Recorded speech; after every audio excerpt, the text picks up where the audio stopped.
Active Essex Foundation Parasport Conference. It's all about the delivery of sport and youth crime prevention. And we're here today because we are bringing together statutory agencies, those people that do sport and activity, plus inputs from the Home Office, inputs from the Youth Endowment Fund, to hear things that they wouldn't normally hear and learning how they can improve their lives.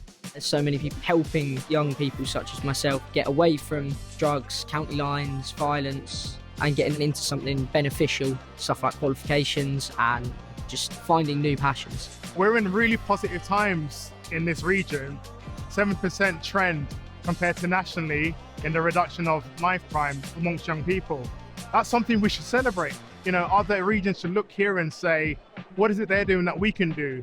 People are taking sport as a preventative tool to help children and young people, and so long live sport. It's a good opportunity to meet the other local trusted organisations and talk about the synergies. And if we need to deliver something that we don't deliver, we know who we can signpost young people to, so that child won't slip through the net, won't go down a negative path, because we've got a massive net of people who know each other and know what each other's organisations deliver, making the whole network stronger. For me, as the Assistant Chief Constable for Policing in Essex, it's great to hear of so many new initiatives. I didn't realise there was so much going on in the prevention space, to be honest. So sports gives our officers a level playing field to be able to engage with children and young people in a setting that they're enjoying. I was speaking to Ian Gray from Essex Cricket, who wants to do a link up between our youth clubs and his club.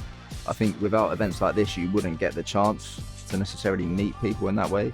As youth organisations, I think that we kind of had that responsibility to pour a little bit into that young person's cup. And if we can all pour into that cup and fill that cup, then maybe we're going to have a more grounded, more successful young person. And it kind of just takes out all of that back office that sometimes doesn't need to be done. Often young people are just on that knife edge, and these organisations really do make a huge difference to turning them onto the right path.